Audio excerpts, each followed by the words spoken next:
حکیم الامت مجدد الملت مولانا اشرف علی تھانوی نبر اللہ مرقدہ سے حضرت کے مرید خاص بلکہ حضرت کے چہیتے مرید اور چہیتے خلیفہ حضرت خواجہ عزیز الحسن مجذوب رحمہ اللہ تعالی جو ڈپٹی کلیکٹر تھے، ریٹائر ہوئے اور حضرت کی زندگی میں خود کو ان نے کھپا دیا، حضرت کی ذات پر خود کو فنا کیا ہے۔ حضرت خواجہ عزیز الحسن مجذوب نبر اللہ مرقدہ حضرت بے پناہ ان سے محبت فرماتے تھے۔ حضرت کے رنگ میں اتنا رنگے، آپ ایک واقعے سے اندازہ فرمائیں۔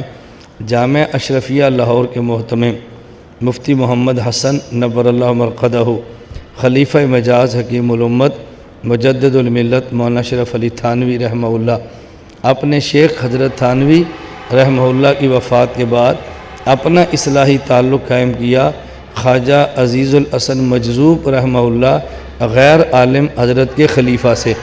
اب آپ بتائیں کہ ان کا کتنا مقام ہوگا علماء کے ہاں کہ مفتی محمد حسن نبر اللہ مرقدہ جیسا شخص ان سے اصلاحی تعلق قائم کرتا ہے۔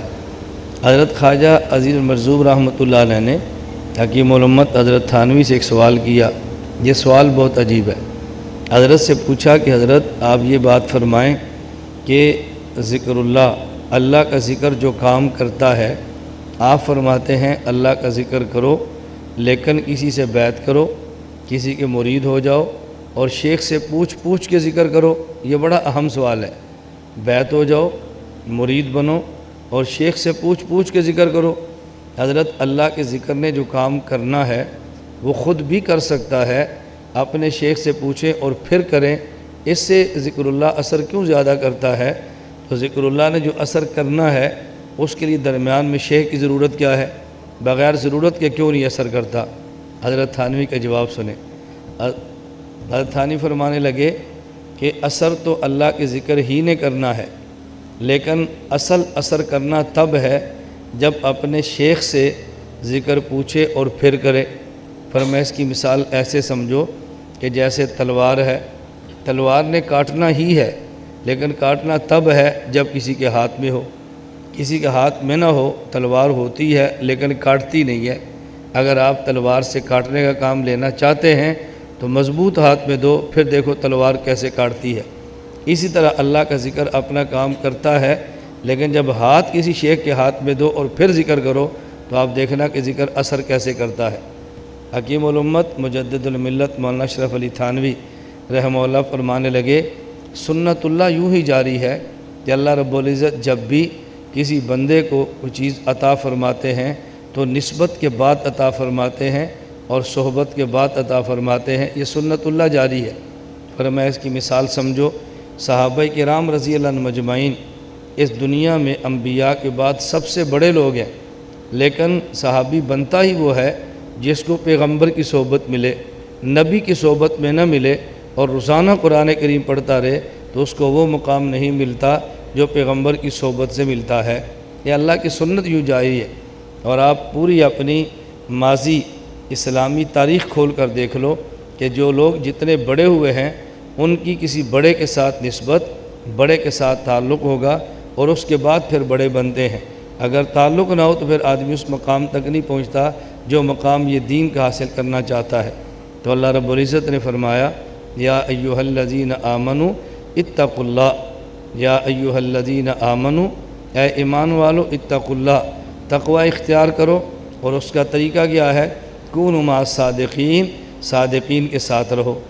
ہمارے شیخ حضرت حکیم اختر صاحب رحمۃ اللہ علیہ فرماتے تھے کہ جب شیخ کے پاس آنا جانا نہ ہو بلکہ شیخ کے پاس رہنا ہو، شیخ کے پاس آنا جانا نہ ہو، کچھ عرصہ شیخ کے پاس رہنا ہو۔ حضرت فرماتے اس کی موٹی سی مثال سمجھ لیں، اگر آپ کسی مرغی کے نیچے انڈا رکھیں، اس انڈے سے بچہ نکلتا ہے، جب 21 دن انڈا مرغی کے پروں کے نیچے مسلسل رہے، اگر آپ 3 دن انڈا رکھیں اور پھر اٹھا لیں، پھر 3 دن رکھیں اور پھر اٹھا لیں، آپ یوں 9 مرتبہ 3 دن انڈا رکھیں، انڈا خراب ہو جائے گا، انڈر سے بچہ نہیں نکلے گا۔ اگر آپ انڈے سے بچہ لینا چاہتے ہیں تو پورے 21 دن یہ مرغی کے پروں کی حرارت میں رہنا ضروری ہے۔ بالکل اسی طرح اگر آپ اپنی اصلاح چاہتے ہیں تو کچھ عرصہ مسلسل اپنے شیخ کے ذکر کی حرارت میں رہنا ضروری ہے۔ بندہ انسان کے قلب میں جو ذکر اللہ کی حرارت ہے وہ اٹھتی نہیں ہے۔ اللہ ہمیں یہ بات سمجھنے کی توفیق عطا فرمائے۔ اور ہمارے حضرت ایک بہت پیاری مثال دے کر بات سمجھاتے۔ حضرت فرماتے کہ جس طرح دیکھو آپ کے پاس کمپاس ہے، آپ نے دیکھا ہوگا جسے ہم قبلہ نما کہتے ہیں۔ فرماتے ہیں قبلہ نما وہ قبلہ کیسے بتاتا ہے؟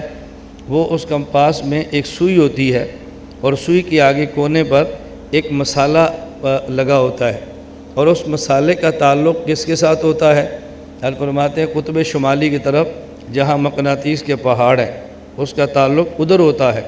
تو اگر آپ اس سوئی کو یوں گھماتے ہوئے ادھر بھی لے جائیں، اگر آپ اس کو گھما کر ادھر بھی لے جائیں، وہ فوراً ایسے ایسے حرکت کرے گی، اور جب تک قطب شمالی کی طرف نہ جائے اس کو سکون نہیں آئے گا۔ کیوں؟ اس لیے کہ اس کا تعلق اس چھوٹے سے نقطے کے ذریعے قطب شمالی کے ساتھ جوڑ دیا گیا ہے، مسالے کے ذریعے۔ حضرت فرماتے اسی طرح جب آدمی شیخ کی صحبت میں رہتا ہے اور پھر مسلسل ذکر کرتا ہے تو شیخ کی صحبت میں رہنے کی وجہ سے آدمی کے دل کی جو سوئی ہے اس کے اوپر ایک ذکر اللہ کا ایسا مسالہ لگتا ہے کہ جس کا تعلق اللہ کے ساتھ ایسا جڑ جاتا ہے کہ اگر اس آدمی سے گناہ ہو جائے آدمی کا دل حرکت کرتا ہے، کانپتا ہے، اور جب تک توبہ کر کے اس کا رخ قطب شمالی کی طرف یعنی اللہ کی طرف نہیں ہوتا اس قلب کو سکون نہیں آتا۔ فرماتا ہے یہ فائدہ ہوتا ہے۔ میں یہ بارہا گزارش کرتا ہوں شیخ کی مجلس میں مسلسل رہنے سے یہ نہیں کہ آدمی سے گناہ نہیں ہوتا، آدمی سے کبھی یا تو گناہ سے بچ جاتا ہے، ہمت پیدا ہوتی ہے شیخ کی صحبت میں رہنے سے۔ گناہ چھوڑنے کے لیے ہمت شرط ہے، ہمت، کم ہمت آدمی گناہ نہیں چھوڑ سکتا، ہمت کرنی پڑے گی تو گناہ چھوٹے گا۔ اور شیخ کی مجلس میں رہنے سے آدمی کے اندر ہمت پیدا ہوتی ہے، یا تو گناہ سے بچ جاتا ہے، اور اگر گناہ سے نہ بچے گناہ ہو جائے آدمی تڑپتا ہے، اور جب تک توبہ نہ کرے آدمی کو سکون نہیں ملتا، اور یہ کیفیت آدمی کی شیخ کی مجلس کے بغیر نہیں ہوتی۔ اللہ ہم سب کو یہ بات اور یہ نعمت اللہ اپنے کرم سے عطا فرما دے۔ لا الہ الا اللہ، لا الہ الا اللہ، لا الہ الا اللہ، ما لنا رب سوا۔ لا الہ الا اللہ، لا الہ